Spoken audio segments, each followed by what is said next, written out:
తెలంగాణలో సోమవారం వాతావరణం పూర్తిగా మారిపోయిన సంగతి తెలిసిందే.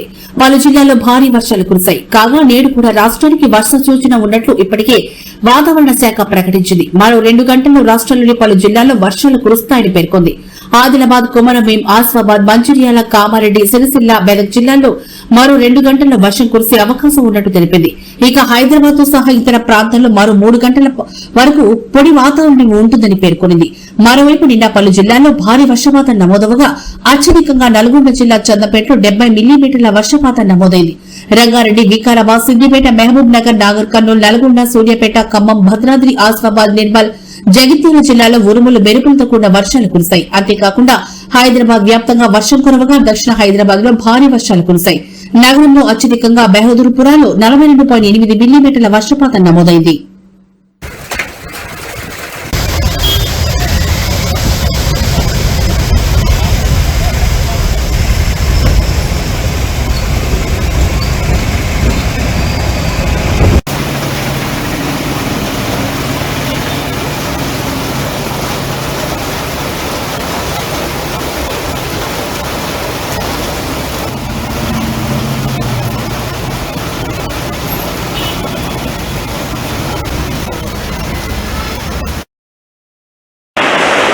రాష్ట్రంలో గరిష్ట ఉష్ణోగ్రతలు సాధారణ ఉష్ణోగ్రతలకు స్థాయికి ఇంచుమించు దగ్గరలో ఉన్నాయి.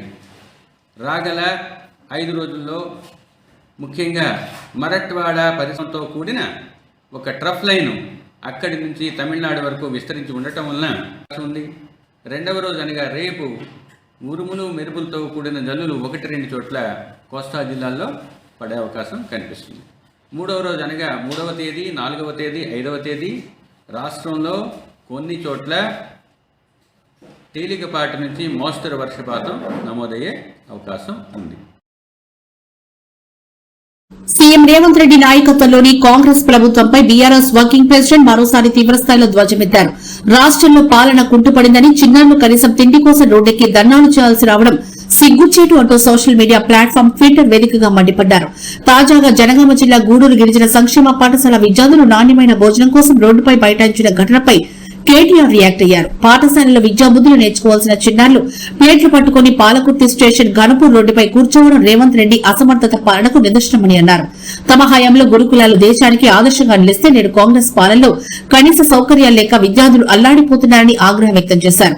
రాష్ట్రంలోని విద్యా సంస్థల్లో నెలకొన్న దారుణ పరిస్థితులు నెలకొన్నాయని కేటీఆర్ తెలిపారు.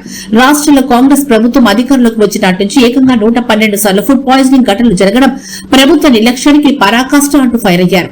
2422 మంది విద్యార్థులు ఆసుపత్రి పాలవడం, 123 మంది మరణించడం చూస్తుంటే ప్రభుత్వం నిద్రపోతుందా అని ఆయన ప్రశ్నించారు.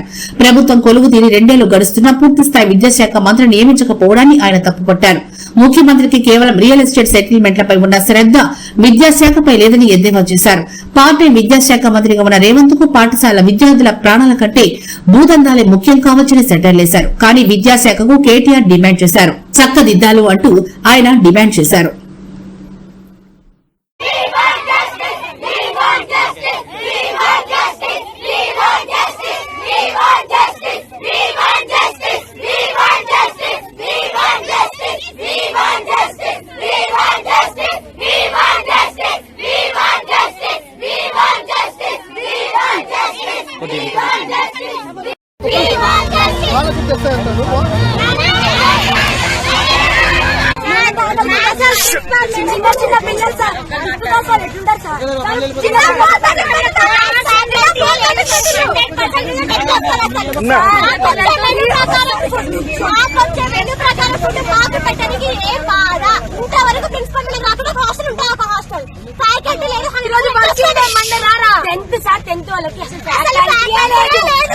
ఆమెకు నచ్చినట్టు చేసి కాలేజ్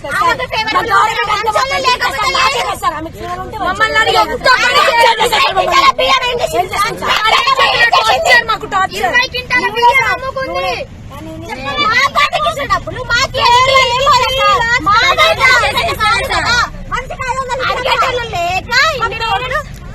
వస్తుంది ఇంకెప్పుడు వచ్చేది. మా క్లాస్ అయిపోయింది, సెకండ్ ఇయర్ 2 days అంటే ఎగ్జామ్స్ ఉంటాయి. ఎగ్జామ్స్ లో ఫుడ్ లేదు సార్, మాకు ఫుడ్ వద్దా, మాకు ఎట్లా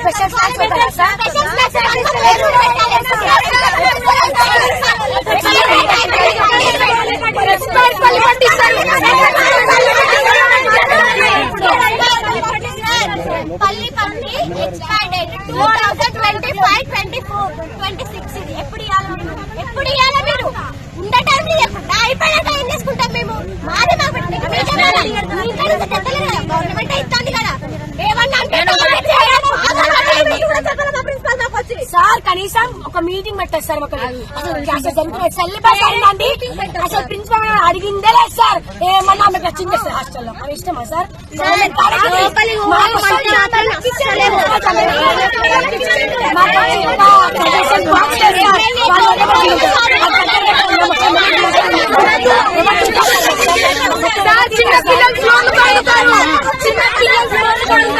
చిన్న పిల్లలు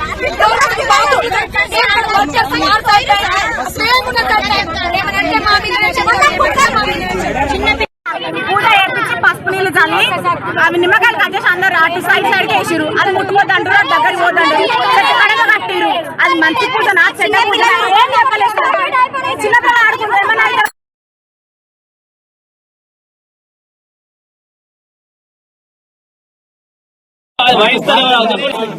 జరగలే వాళ్ళకి 100% రిజల్ట్ క్లాస్ వస్తాయి.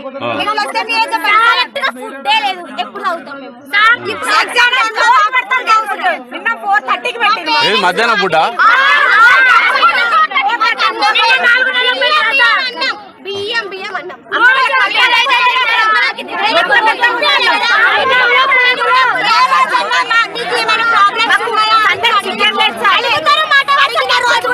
ఎప్పుడు టీచర్స్ కమిటీ పెట్టుకునే స్టూడెంట్స్ బాధలు అవసరం లేదు సార్ వాళ్ళకి. ఖమ్మం నగర వెలుగుమట్ల వినోబానగర్ కూల్చివేతలను మాజీ మంత్రి హరీష్ రావు ఖండించారు. అప్పులు చేసి పేదలు నిర్మించుకున్న ఇళ్లను వేల మంది పోలీసుల పహారాలు కూల్చివేయడం అత్యంత హేయమైన చర్య అని ఈ రాక్షస కాటను తీవ్రంగా ఖండిస్తున్నామన్నారు. ఈ మేరకు ఇవాళ ఓ ప్రకటన విడుదల చేసిన హరీష్ రావు ఇది ప్రజాస్వామ్యమా లేక పోలీసు రాజ్యమా అని ప్రశ్నించారు. 4 జిల్లాల నుంచి వేల మంది పోలీసులను మోహరించి ఒక పెద్ద వాతావరణాన్ని సృష్టించి ఇళ్లను కూల్చేసిన అవసరం ఏమొచ్చిందంటూ పేద ప్రజలు మీకేమైనా తీవ్రవాదుల్లా కనిపిస్తున్నారా అని నిలదీశారు. పోలీసులకు అడ్డం పెట్టుకుని మీడియాను రాకుండా అడ్డుకుంటున్నారంటేనే మీరు చేస్తున్న అరాచకం లోకానికి తెలియకూడదని మీ భయం అర్థమవుతుందని, చీకటి పనులు చేసేవారే మీడియాను చూసి భయపడుతున్నారు. మేము అధికారంలోకి వస్తే ఇందిరమ్మ ఇల్లు ఇస్తామని నమ్మబలికిన రేవంత్ రెడ్డి, తుమ్మల నాగేశ్వరరావు నేడున్న ఇళ్లను కూలగొట్టి పేదలను నడిరోడ్డుపై నిలబెడుతున్నారని ధ్వజమెత్తారు. ఓటేసినందుకు మాకు తగిన శాస్తి జరిగిందని బాధితులు రోధిస్తుంటే గుండె తరుక్కుపోతుందన్నారు. ఎంతో కష్టపడి రూపాయి పోగేసి కట్టుకున్న ఇళ్లను ఇలాంటి నోటీసులు లేకుండా ఇవ్వకుండా ప్రత్యామ్నాయం చూపకుండా కూల్చడం అమానుషమన్నారు. బాధితుల ఆవేదన రేపు ఈ కాంగ్రెస్ ప్రభుత్వాన్ని దహించి వేయడం ఖాయమన్నారు.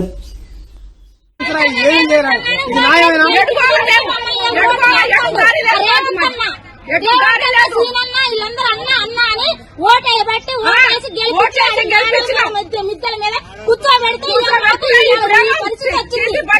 పరిస్థితి తీసుకొచ్చాను మమ్మల్ని. కష్టపడి కట్టుకున్నాం బ్యాంకు కాడి నుంచి 2 గుట్టలు సన్న. ఇప్పుడు ఇది 3వ సారి మేము కట్టుకోవటం. నెల నుంచి పనులు లేకోకుండా ఏం లేకోకుండా ఈయన సాయం చేస్తారని ఈయనకి డబ్బు లేకుండా ఓటెత్తి అన్యాయం చేసి రేవంత్ రెడ్డి గెలవాలని రూపాయి లేకోకుండా గెలిపించినాం. ఒకసారి ఆయన కొంచెం సాయం చేస్తారని. కరెంటు సంవత్సరం నుంచి లేదు, నీళ్లు లేవు, నిప్పులు లేవు, కడుపుతా ఉన్న పిల్లలు అన్ని. నెల నుంచి పోలీసులు వచ్చినా కూడా ఒకరోజు తిని ఒకరోజు తినకుండా ఉన్నాం సార్.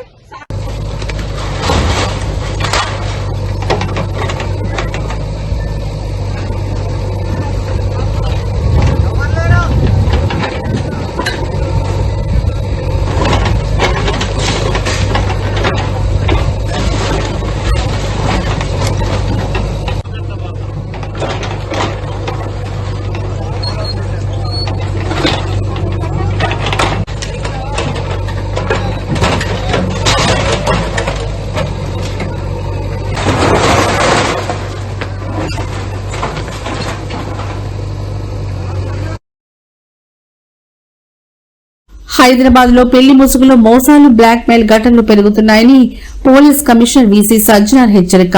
నిశ్చితార్థం తర్వాత డబ్బు, అదనపు కట్నం కోసం వేధింపులు చేస్తున్న వారిపై కఠిన చర్యలు ఉంటాయని స్పష్టం చేశారు. బాధితులు భయపడకుండా షీటిమ్స్ వాట్సాప్ 9490616555 లేదా 100కి కాల్ చేయాలని సూచించారు. వివరాలు గోప్యంగా ఉంచుతామని హెచ్చరించారు. నమస్కారం. ఈ రోజు నేను ముఖ్యంగా ఆడబిడ్డలకి, వారి తల్లిదండ్రులకి ఒక ముఖ్యమైన విషయము వాళ్ళ దృష్టికి తీసుకురావాలనుకుంటున్నాను. అందరికి తెలుసు, ఆడబిడ్డలకి పెళ్లి అనేది ఒక ఇంపార్టెంట్ ఘట్ట. ఈ మధ్యలో ఆ ఒక్క పెళ్లి చూపుతోని పెద్దలు కుదిరించిన పెళ్లి అని చెప్పి కొంతమంది మా ఆడబిడ్డలకి వాళ్ళ తల్లిదండ్రులు కూడా మోసం చేస్తున్నారని చెప్పి మా దృష్టికి రావడం జరిగింది. ముఖ్యంగా కొంతమంది మీడియేటర్స్ ద్వారా కొంతమంది యూత్స్ వాళ్ళు పెద్దలు చూపించినట్లు వాళ్ళ దగ్గర వెళ్ళి ఒక ఫిక్స్ చేసుకోవడము, తర్వాత ఆడబిడ్డలకి ఏదో మాయమాటలు చెప్పి గిఫ్ట్స్ పేరుతోని మోసం చేయడం జరుగుతుంది. దాని కాకుండా ముఖ్యమైన ఏమంటే వాళ్ళని శారీరకంగా కూడా వాడుకోవడం జరుగుతుంది. ఎందుకంటే పెద్దలు కుదిరించింది కదా, ఇంకా ఏముంది వాళ్ళ పెళ్లి అయిపోతుంది, మనం ఎందుకు ఆలస్యం అని చెప్పి కూడా వాళ్ళని బలవంతంగా వాడుకోవడం జరుగుతుంది. సో ముఖ్యంగా ఆడబిడ్డలకి వాళ్ళ తల్లిదండ్రులకు నేను ముఖ్య గమనిక ఏమంటే, ఆడబిడ్డలు మీరు పెళ్లి పీటలు ఎక్కేదాకా చాలా అప్రమత్తం ఉండాలని చెప్పి నేను కోరుతున్నాను. ఎవరు ఎంత ఆశ చూపించినా మీరు మాత్రము ఎట్టి పరిస్థితి లొంగకండి, మీరు మీ జాగ్రత్తలో ఉండాలి. క్యాన్సిల్ అయితే క్యాన్సిల్ కావచ్చు కానీ బట్ దాన్ని మళ్ళీ తర్వాత మీకు బ్లాక్మెయిల్ చేసి మీకు మిస్యూజ్ చేసే అవకాశం ఉంటుంది. మళ్ళీ అదే విధంగా వాళ్ళు మళ్ళీ వేరే వాళ్ళని కూడా మోసం చేసే అవకాశం ఉంటుంది. సో ఎవరు కూడా మీకు పెళ్లి చూపులు అయింది, మీరు ఫిక్స్ అయిపోయింది, ఎంగేజ్మెంట్ అయిందని చెప్పి ఆ ఒక్క ఆశలు తీసుకుని మీకు మోసం చేసే అవకాశం ఉంటుంది. అందుకు మీరందరూ కూడా బాగా అలర్ట్ ఉండాలి, తల్లిదండ్రులు బాగా అప్రమత్తం ఉండాలి. అట్లానే హైదరాబాద్ సిటీ పోలీసులో చాలా పక్కద్బందిగా మా సి టీమ్స్ పనిచేయడం జరుగుతుంది. మీరు ఇమీడియట్లీ మా దృష్టికి తీసుకురావాలి, లేదంటే మా ఒక వాట్సాప్ నంబర్ కూడా ఫోన్ చేయాలి, లేదంటే డయల్ 100 కి ఫోన్ చేయడం చెప్పి నేను మరీ కోరుతున్నాను హైదరాబాద్ పోలీస్ తరఫు నుంచి. తిరుపతి దేవస్థానంలో గత ప్రభుత్వ హయాంలో జరిగిన నెయ్యి సరఫరాలో భారీ కుంభకోణం జరిగిందని, ఇది దేవుడికి అపచారం చేసిన మహాపాపమని ముఖ్యమంత్రి చంద్రబాబు ఆరోపించారు. మంగళవారం శాసనసభలో ఆయన మాట్లాడుతూ ప్రత్యేక దరఖాస్తు బృందం సిట్టి నివేదికలో సంచలన విషయాలు ఆధారాలతో సహా ఉన్నాయని అన్నారు. పక్కా ప్రణాళికతో వ్యవస్థీకృతంగా ఈ స్కామ్ కు పాల్పడ్డారని, శ్రీవారి నైవేద్యానికి వాడే నెయ్యిని ప్రమాదకరమైన రసాయనాలు, జంతువుల కొవ్వుతో కల్తీ చేశారని తీవ్ర ఆరోపణలు చేశారు. దేవుడి విషయంలో జరిగిన ఈ మహాపాపంపై గత ప్రభుత్వ పెద్దలు బాధ్యత తీసుకోకుండా బుకాయించడం దుర్మార్గమని ఆయన వ్యాఖ్యానించారు. ఈ కుంభకోణానికి బీజం టెండర్ నిబంధనల మార్పుతోనే పడిందని చంద్రబాబు వివరించారు. తమకు అనుకూలమైన అనర్హత ఉన్న సంస్థలకు కాంట్రాక్టు కట్టబెట్టేందుకు గత ప్రభుత్వ నిబంధనలను పూర్తిగా నీరుగార్చిందని ఆరోపించారు. సరఫరా చేసిన నెయ్యి అసలు నెయ్యే కాదని, అది రసాయనాల మిశ్రమని సిట్టి నివేదికలోని అంశాలను చంద్రబాబు ఉటంకించారు. నెయ్యి తయారీకి refined palm oil, palm colonel oil ను బేస్ గా వాడారని తెలిపారు. రంగు కోసం బీటా కెరాటిన్, వాసన కోసం అసిటిక్ యాసిడ్ ఎస్టర్, నురుగు కోసం డిటర్జెంట్ లో వాడే లబ్సా యాసిడ్ వంటి ప్రమాదకర రసాయనాలు వాడినట్లు వెల్లడించారు. బాధేస్తుంది.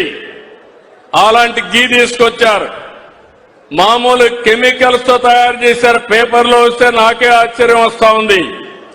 ఎలాంటి కెమికల్స్ అంటే మన బాత్రూముల్లో వేసి క్లీన్ చేసే కెమికల్ ని గీలో వేసి దాన్ని మళ్లీ లడ్డు చేసి మనం తినే పరిస్థితికి వచ్చామని వస్తున్నాయి. శ్రీశైలంలో కూడా కల్తీ జరిగిందని. కెమికల్స్ 2 ఉన్నాయి. కెమికల్స్ వాడినప్పుడు కొన్ని వెజిటబుల్ వాడతారు.